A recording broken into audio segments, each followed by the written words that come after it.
Well, good morning, everybody. I'm gonna light the candles. I'm Jan Erickson from Stepping Aside, and welcome to Somewhat Daily Tarot and Rune for Thursday, what are we, the 29th? Oh, we are, the 29th of April, 2021. Well, I bought 6 more blueberry plants yesterday up at the farm and garden store, and I'm going to put them in the dome greenhouse. I have a center area, and we're trying to figure out what to put in there. We change every year pretty much where we put what, I guess you could say. And so I don't know what we're going to do there. But I think I'm going to plant my squash and my pumpkins and everything out there in the dome this time, and until I figure out more what I want to do. We actually need more soil. We have a hugel bed around the inside of the whole thing, and you got to keep putting trimmings and stuff like that on top of it to keep the whole compost nature of the bed active. And we haven't been doing that as much as we've been doing on other beds that we have. So anyway, it needs a little time to itself this season, I think, to maybe just have some stuff on it it's just going to cover it up and keep the weeds down, but nothing else. So anyway, but everything else is growing, and I'm transplanting things and still planting things, and it looks like we planted the peppers too soon, so they're like this tall now. So I think I'm going to have to prune them back just to slow them down a little bit, because they can't go out into the greenhouse for another month. And that's where we're going to grow them, I think, is out in the greenhouse. So I'm tired of covering, we live at 3,000 feet above sea level, and you just never know. I mean, we could have freezing temperatures around Memorial Day. So you can't really put anything tender out, until after Memorial Day, really. Oh, I dropped one. Well, it's the 7 of Wands, so keep that in mind in case we draw it again when I actually draw the cards. Well, let's go ahead. I'm going to set those down. I've shuffled a while here. Let's go ahead and take the rune for the day. And the geomancy rune, we'll figure that one out. Now, let's see. On Monday, we had Gebo and we had Puella. We also had 3 major cards. We had the Chariot, Strength, and the Star. We have Gebo here today, or not Gebo, but Yira, or Year, Balanced Energy Exchange. But here we have Kenaz, Forward and Reversed. Basically, that's what we had with Gebo. When you have the X pattern, you've got Gebo in all directions. Here it is. When you explode it out, that was from the rune divination from yesterday. But you can see you explode it all out to Kenaz in all directions. So the light of spirit moving through, unfolding awareness, right? That's really the real meaning of Yira. I mean, it's also year, but I don't know. I sort of, to me, it resonates better as an unfolding awareness that comes from spirit, basically. But when we saw an interesting pattern on Monday, both the Star and Strength have an 8 numerology, which was the same as the day, because it was the 26th, so that was also an 8 numerology. So again, strength, achievement, leadership, and all of that. But then taken together and reduced from there, you have a 7, which aligns with the Chariot. The Chariot is the 7th card of the Major Arcana.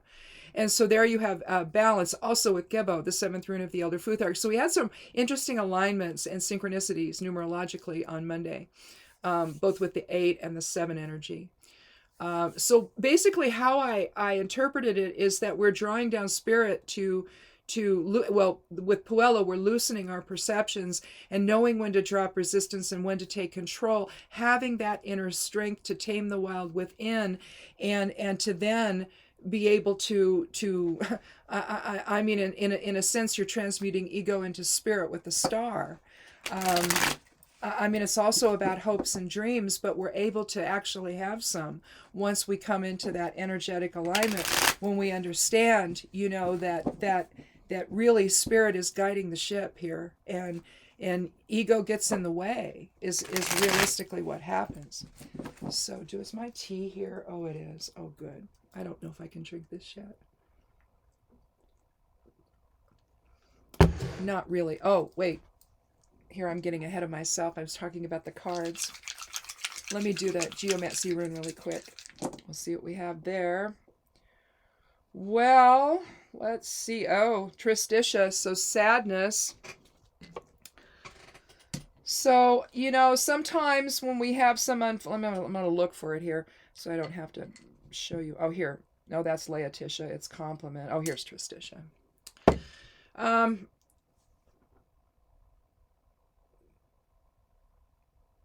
been digging in the dirt. Here we have Tristitia. Now, yes, Tristitia. Laetitia is the compliment or joy or happiness. But when you have Tristitia, you know, you have some grief and loss and sadness and all of that.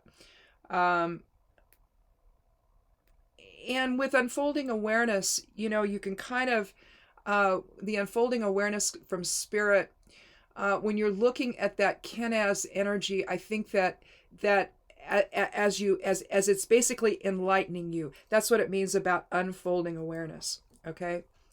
And I think that grief and loss can propel you there. In other words, there are things that happen in our lives that then provide the impetus for something else. Okay, that's I guess what I'm trying to say here, not in the most artful way, but basically I think that from the idea of grief and loss, and sadness, you can come to some realization. Especially with Monday's Puella being present, you had, you know, the loosening of perceptions to allow spirit to come in. The perception is ego-based, by the way. It's not spirit-based. And that's why I say when we loosen perceptions, we can have something new replace that, you know, with something maybe, and again, you know, what's going to influence? Is it going to come from higher self or spirit, or is it going to come from ego as to what our perceptions are based on? And that's I think where you start to see a loosening of that. You have the ability then to come to a better conclusion. We've been dealing with so many issues of late in relationships and in how the individual perception is affecting the relationships we have with one another, even down to our very willingness or lack thereof to be safe within a pandemic. There are just people that are refusing to do it. And it puts everybody else at risk, but they don't care. So what happened? Why don't they care?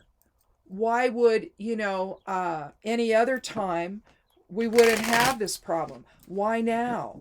So again, are we having in other words, are we is all of this to help us reevaluate how we see things and the effect of all of that? You know, I look at the smugness that these folks seem to operate with, and it's like, where is this coming from? Why? I mean, I know it's coming from ego, but why? Why would you all of a sudden act with such irresponsibility and with such a hateful heart? Why do that? And so I think that's what I think a lot of what these readings are answering. I really think that it's this last ditch effort, you know, of ego to try to control everything that we all do, instead of being able to step back and take a broader look at it and understand, you know, just like we talked about on Monday, the chariot of dropping resistance, or knowing when to take control and when to drop resistance and just allow, you know. That's probably one of the most important things that you can do to then loosen perceptions, loosen the hold of the ego on what you're thinking and then what you're doing as a result. And I just think that it's almost like in this time of ascension, we're in this last ditch effort of dealing with all of it.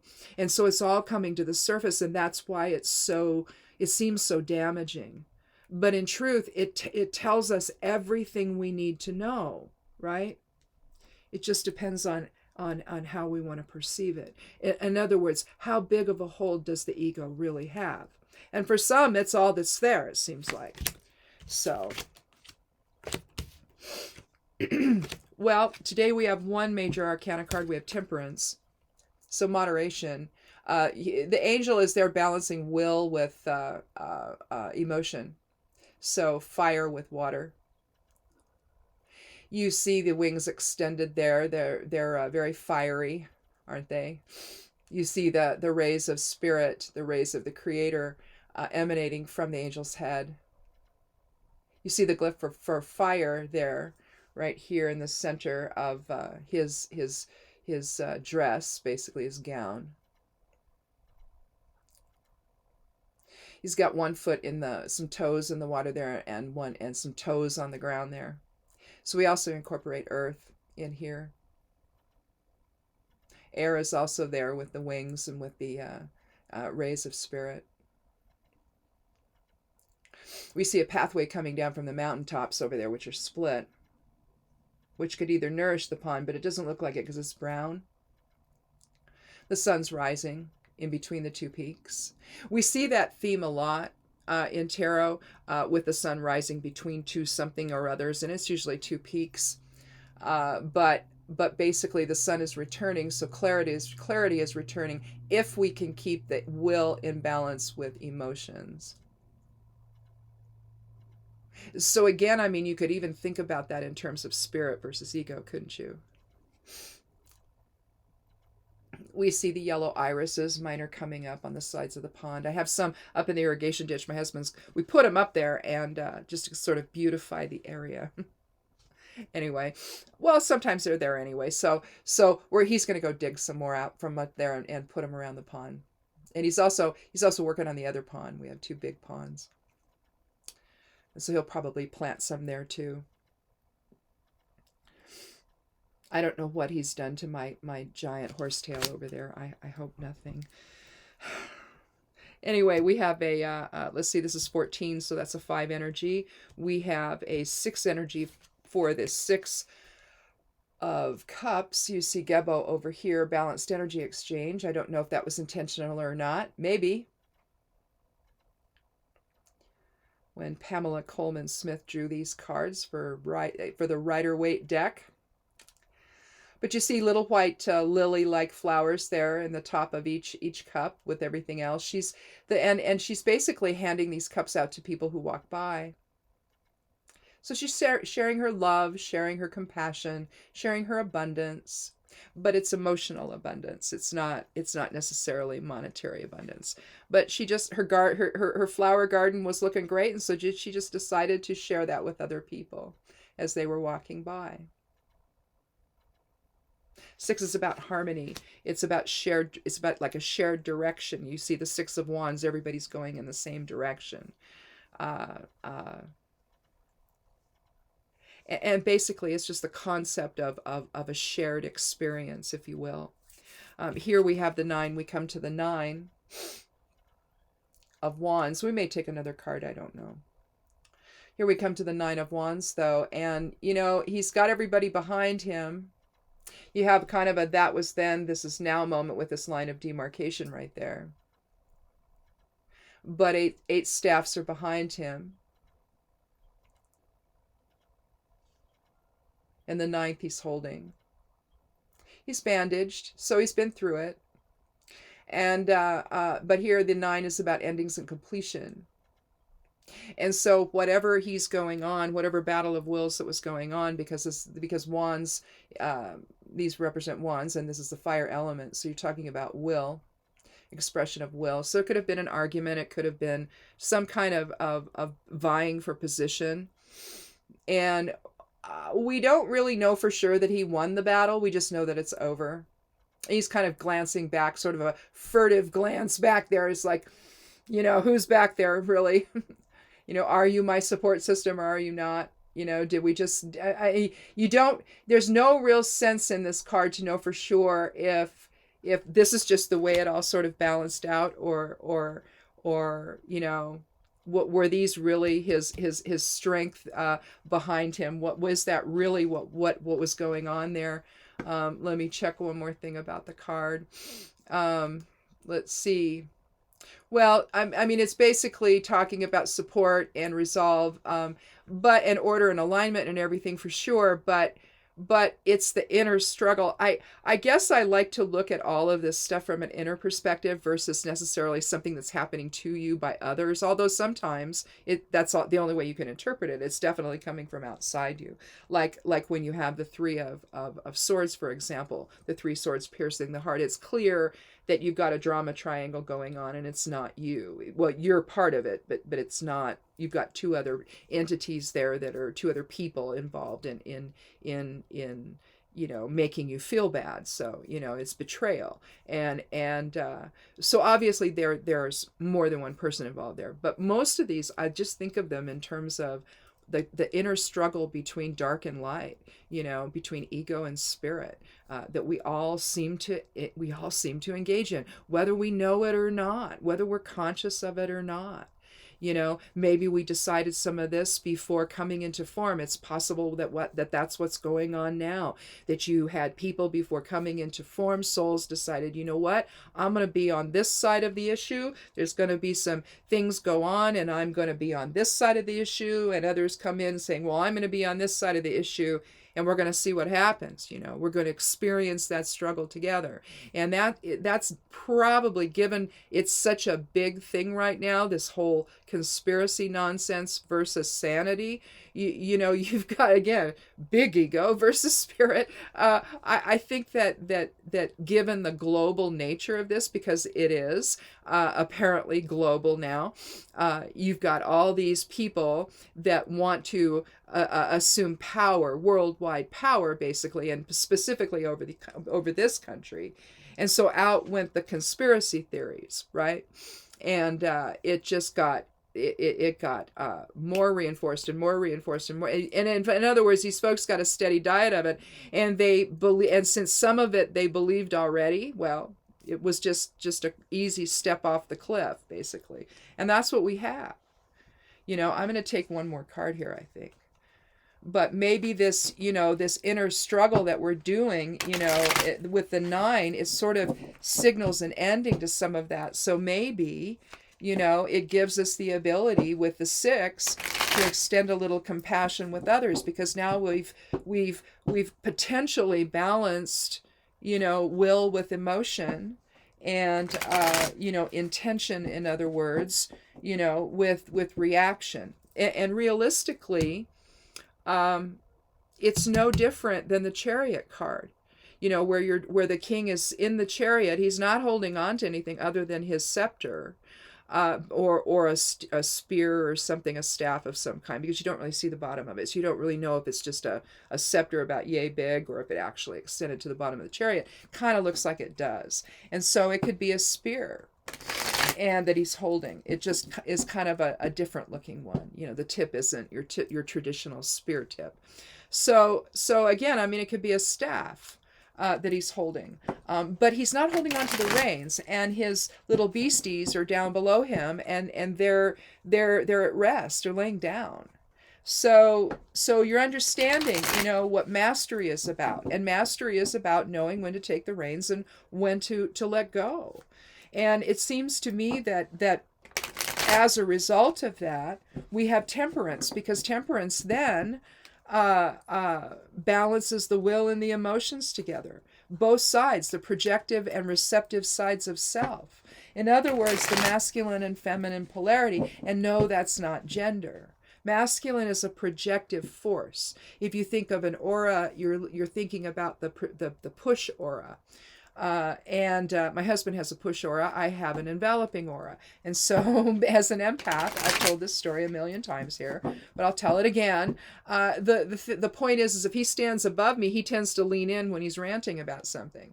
He's irritated about something he saw on the TV, or he's having an issue outside, in the with what he's doing or whatever. And so he leans in. Well, so does his aura. And I'm like this. Because I feel it, and it's crushing me. so I can't deal with it, and he knows it, and he'll, and in fact, if if he can get out of his own space long enough and he sees me leaning back, he knows right away and he backs off. He's sensitive about that now. We've had lots of conversations about it. And, it's just one of those things. He doesn't mean anything by it. He's not trying to harm me at all. But, he gets into his own headspace and he starts ranting about one thing or another. And it's just what he does. Anyone with a push aura does this. It's just what happens, So, but that's realistically what we're talking about here. If we're going to look at Mondays, the Chariot is just another expression of temperance, really. So I'm going to take the 13th card for the last one. So it's truly random. Oh, well, okay, playful struggle, 5 of Wands. We say playful because notice nobody's beating one another on the head here. You see no blood. You don't see any wounds. So this is just playful struggle. But there's some change going on. Freedom versus restriction. Trying to express your will. Okay? Maybe this was prior to this, but clearly it got out of hand. I don't know. But when you look at the 5, you're looking at competition, creative conflict. That's another thing. So, you can, this just looks way more intense. Okay. So, it really doesn't look like it's this, honestly. But I think that it shows the difference. Maybe we can then, if we keep the, oh, I see. Yeah. We'll put it at the end. What can happen when you exercise temperance, when you exercise moderation in your expression of will, your expression of ego, then you can get back into having the kind of creative discussion that one needs to have. It's like, well, no, this is what I think, and this is what I think, and it's these are my ideas. This is my creative. This is my creativity. This is my creative expression. And 5 people are together, and there's a positive way to interact about it. It's not really an argument. Again, it's expressing one's ideas. It's expressing one's creativity within a small group of people, and out of all of that, then some kind of cohesive, unified path can come out of something like that, you see. So it's one thing, to be in the battle and to have the uneasy truce, but it's another thing entirely when you get a hold of your own inner struggle and you get things working more properly there, more heavily weighted onto spirit, then you're able to get into this sort of, this sort of change happens. And so instead of feeling like this when it's all said and done, you're like, okay, let's figure stuff out. This is the let's figure stuff out card, really. So anyhow, again, nobody's hitting one another. It's just all expressions of their own level of will or creativity. So, and again, it comes through the unfolding awareness of Yira, where you begin to realize that the struggle that you have with others, it can be them, and you're just trying to get through it, right? But all too often we've contributed to it in some way, and that really reflects an inner struggle of our own. So I think that, in moments like this where the clashes are happening and it's ego versus spirit, it's I'm not going to say that it represents good versus bad, although that I suppose can be a component of it. But again, that's a more earthly kind of experience. Good versus bad is judgment, and that's ego. All right. I don't think that happens when we're in just diffuse non-physical energy. Our soul is like that and not in these bodies. You get into the bodies and then that's when we're learning about the tangible the tangible expression of form and what that does, when you're cut off from spirit, or at least it feels like you are, except that you're not. And I think that that's the goal of ascension, more so than even transmuting spirit into some higher form. I think that it's or our awareness into some higher form. I really think that the whole point of this is to remember that you are spirit, and that ascension is really about that awakening to that truth. And I think that once that resonates, it becomes a little harder to go back to conflict. It's not that it doesn't happen. It's not that you don't want to see things improve in your life, and maybe that happens as a result of conflict. That in other words, again, with tristitia, you experience loss or sadness, and that can then propel you onto something better, or to something that allows you to experience something else at minimum, whether it's better or not. The point is, it's that learning, that awareness of who you actually are. I think that that's the real struggle that we face. I think the rest of it is just a manifestation of that struggle to gain that unfolding Yira awareness of the light of spirit within. All right, so that you can then express the light of spirit without. So anyhow, I think that's it. We did it. Anyhow, thanks so much for watching. I hope you click subscribe here. I'd love you to do that. Stay tuned for Sunday's Esoteric Influences, Esoteric and Magical Influences. Actually, I changed the title. If you want to sign up for the newsletter, that's over on the side panel over at imsteppingaside.com. The blog is called Stepping Aside, but the address is imsteppingaside.com. I am stepping aside.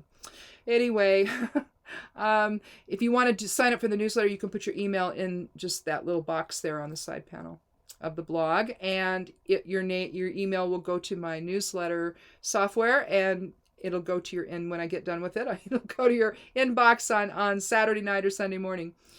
So you'll get that, and there's other stuff in it as well. I'm talking about vampiric energy on it right now. I'm excerpting from a book I wrote called When Vampires Attack. And it's about energy vampires. If you're empathic, you know what this is, and it's very difficult to deal with. Sometimes it helps to identify the type of personalities associated with it, and I talk about that in that book. I just think that the more awareness you have of what that is, of what you're experiencing and what's really going on, I think the easier it is to develop a strategy to deal with it. And so I talked about that in the book Empath, but I get into it a little bit more specifically in this one. So if you're an empath and you want to look at that book, it's available on Amazon, and if you get the newsletter, there's links to it in the newsletter. So anyway, follow me over on Patreon if you want to actually not see the public stuff. Then if you want to see the patron stuff, you have to pay $1 a month. But you can just sign up monthly. You don't have to commit to anything more than a month, and read what you want to. And then, if you don't feel like coming back for a little while, then wait, go back in a couple of months, come back and, do it again. But, or you can do $12 a month, or not a month, but for the year rather. So you can do that. I also write over on Medium, so look for the daily astrology Monday through Friday there, and the magical forecast for each day, Monday through Friday. I don't do it on the weekends. On the blog itself, also I started a new series, which I did a little post yesterday on, called The Goddess Effect, where I'm looking at goddess planets. I just find that to be really fascinating, especially with everyone's looking at Eris now, which is a really interesting one. That's the masculine and feminine within. So, and how the feminine expression of that. She's the warrior. She's the female warrior. So it's a really interesting thing, I think, to include. And I see the interactions between Pallas and Vesta and Ceres, and I mean, some of these are just asteroids, but they have an effect, and I just think it's really it's an inner effect, and I just think it's really interesting. And so I started this series called The Goddess Effect, and I don't do it every day, but when things move enough and I like what I see, then sure, I'll do one. Also look there, I also did a rune divination yesterday. I do one within the magical forecast Monday through Friday, and sometimes they're interesting enough that I want to talk about them, so I do that. I've been doing that lately, so look for that as well. And they're just short, like 4 or 5 minutes long. So I guess that's it. So again, come back on Sunday for Esoteric and Magical Influences. We'll do the video as well. It'll also go up on the blog. And I guess that's it. So have a wonderful weekend. And, if I don't see you Sunday, I'll see you on Monday for another edition of Somewhat Daily Tarot and Rune. So be good to yourself, be good to one another, and blessed be.